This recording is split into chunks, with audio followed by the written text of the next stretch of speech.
Why would we be talking about wintertime activities in this winter city of Saskatoon in June, July? Because Rob Letts and the Optimist Hill campaign is hard at work trying to get this hill built at Diefenbaker Park, and I've invited Rob to come down today and give us some insight to exactly what's happening, because it is real and it's going to happen. Rob, thanks for taking some time today. Thanks for having me here on your show today, Randy, to talk about the project.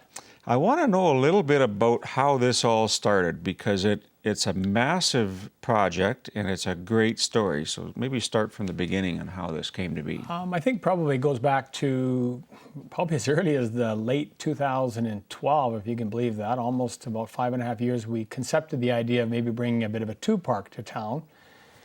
And we're trying to figure out where we might put it in the city. And in preliminary discussions with the city, we felt that Diefenbaker Park would be a great location for it, which quite frankly fits our organization with the Optimist Club of Saskatoon very well, because we're the group that puts on Canada Day in the Park every year.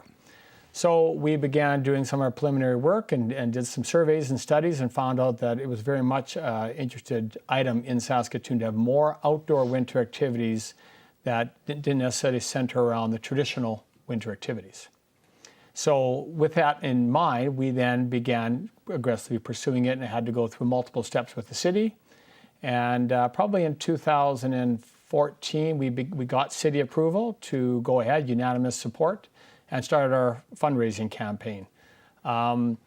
It's taken a bit of time to get us to this point, but at this point in time, we're about 80% funded on the project. And I'm excited to kind of say that, we're through all the multiple steps we had to do, we're actually going to be breaking ground here in the coming weeks. And hopefully December of 2018, in 7 short months, the public in Saskatoon are going to be able to enjoy a fabulous outdoor activity with families and kids alike to really get out there and enjoy the winter. I think it's been an underused park, if you will, because it's kind of remote in a way, but now that the Circle Drive Bridge is there and it's a little more easily accessible, some of the slides that we have to show are quite impressive, quite frankly. How much dirt has to be moved, and where do you start with some of the planning in this? Well, when we got to the point of the final logistics, we actually hired Cadwell & Wright engineering firm here in Saskatoon, and so Ryan Rogel is our lead project manager on it. And yeah, we're moving 160,000 cubic meters of dirt from within that bowl. So if you can envision when you drive into Diefenbaker Park now, when you drive around that outer perimeter road, that dirt is coming from the lower area and then being moved up to the top. So the hill itself is going to appear to be 30 feet higher than it currently is now, which is a fairly significant height difference. But really the hill itself is probably rising by about 15 feet higher, but it's also being cut out the bottom 15 feet. So it's going to have more of kind of a bowl feeling inside there. And what it's going to do is actually going to give all of the runs that people go out there now who toboggan on those limited runs that are there. People have a great time, and I had a great time taking my kids out there for years until it got to the point that I let them pull me up the hill now.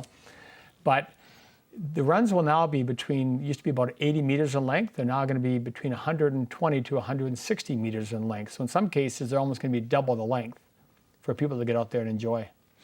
So almost doubling the length of the ride, that means you have to work twice as hard to get back up the hill. Well, if you were in a roundabout way, I guess that would be true, except what we're doing is we're going to actually be installing a couple lift systems.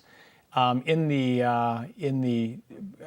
park area, there's going to be probably 2 magic carpet lift systems that people who are tubing down the hill or they're downhill skiing or snowboarding will have a lift system, the magic carpet, where you walk up, you step on it, and it just carries you right back up to the top. You step off, and you go do the run all over again. So it's like a conveyor? Conveyor belt. Okay. A conveyor belt system, yeah. It's exactly how that works. And so, and then by the terrain park skiing area where the snowboarders will have their boxes and jumps and rails, we looked at a couple different lift systems to kind of put in there. And be honest with you, from a safety point of view, we've gone back to probably putting in a secondary magic carpet or a conveyor system there also to take people back up to the top of the hill. It's interesting, when we designed this concept, Randy, early on we were thinking, well, maybe we're only going to put a chalet at the top. And then when we actually did an in-situ survey, we realized that we're going to have a capacity problem. So many people in Saskatoon and surrounding areas are so excited for this to come that we realize that we're going to be so busy at the Hill. And so I always kind of say it's one of Saskatoon's best unkept secrets, because we haven't had the ability to put a big splash out there in the media, a big splash on radio, because remember, we're a nonprofit organization, the Optimist Club of Saskatoon, and so we've pretty much been spearheading this project 100% on our own. And I've been chairing the whole project for the last 5.5 years, just in between my other busy life schedule with my family and running my business. So it's been it's an exciting project, but I'll be certainly glad when we have it here for the citizens. I think it's a testament to you and people like you, dads and mums and parents who've volunteered their time to make Saskatoon what it is today over the past 100 and some years.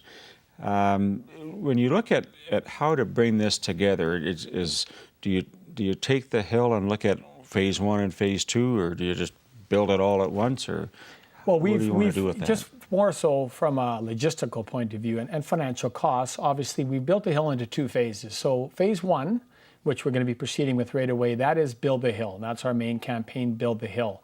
So as I mentioned earlier on, we're about 80+% funded on the phase 1 campaign, and that will be bringing in, moving all the dirt, putting the lift systems in. We're going to have snowmaking equipment on the Hill. We are hoping to have also a snowcat to move some of the snow around. And there'll be the 4 areas. The free toboggan area is still going to be there for the public who's concerned that they're losing that ability. We're having not only a good free toboggan area, it's going to be enhanced, and it's going to be right across from the parking lot, so it's going to be quicker to get to. But then we're going to have tubing lanes, snow skiing areas, and like I mentioned before, the terrain park.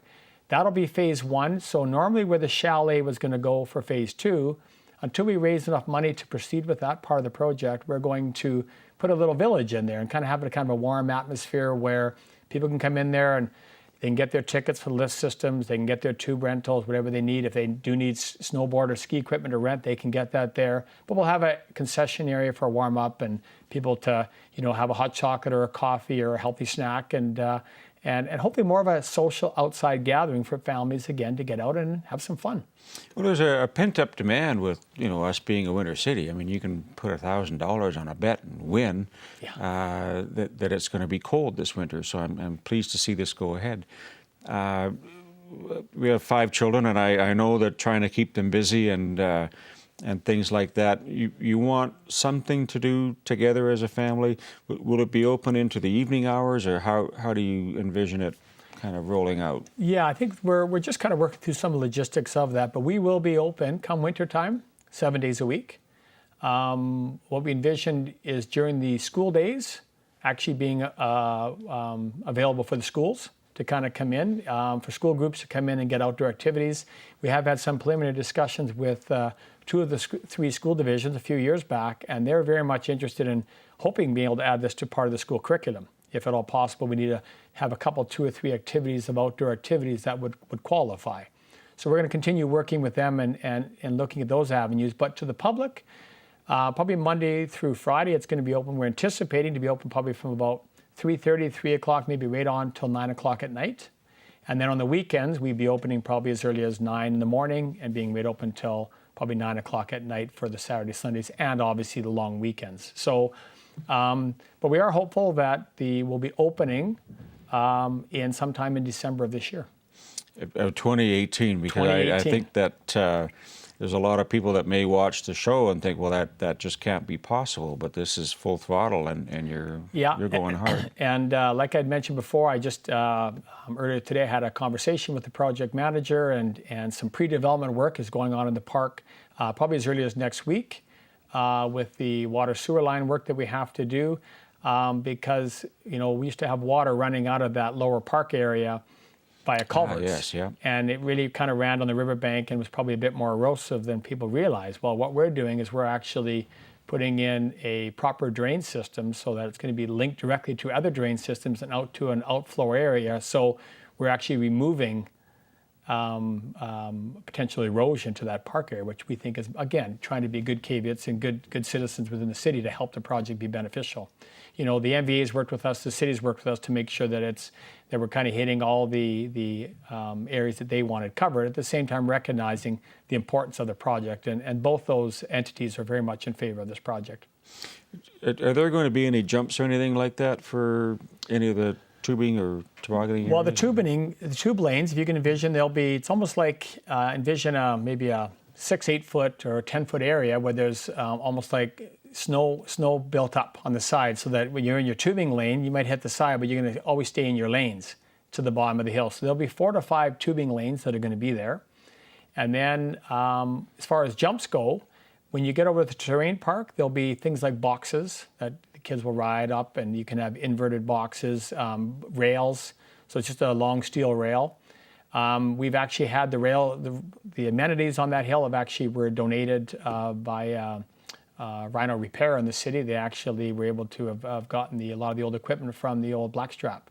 And they contacted us earlier and said, we're more than happy to donate those items to the Hill Project. So the community as a whole has been phenomenal. You know, last June, I think it was a big announcement, we had Co-op Community Spaces stepped up and donated $150,000 to the project. So it's pretty exciting. A lot of businesses have really stepped up and wanted to get behind it, and we're still open for more businesses to kind of get on board, because at the end of the day, it is a community project. So I think it's perfect with the work that you've done and are doing, and 80% is well on its way. How do people get involved for that last 20% little bit of a push, and how can they contribute to this?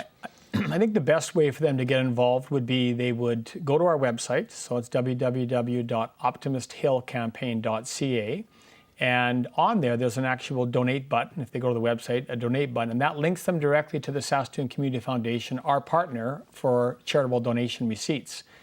So if people require a charitable receipt, they can either call the Saskatoon Community Foundation directly, reference the Optimist Hill campaign, and the money they'll get a tax receipt immediately, and the money goes in towards our project. Or they can contact myself, Robert Letts, and or Joe Vantoff, that are both on the website. Joe is a co-chair on the project with me, and we've spent countless hours, and I can't even count the amount of community clubs that we've presented to, but again, they're all aware of it, but a lot of the citizens of Saskatoon have heard snippets of it, but hopefully this will help bring more awareness to them on the exciting project coming. Robert, I want to thank you and the Optimist Club for all of your work, and we'll see you at the site here in the fall and into Christmas season. I will make sure you get an invite to the grand opening. Good for you. Thank you, bud. We'll be right back.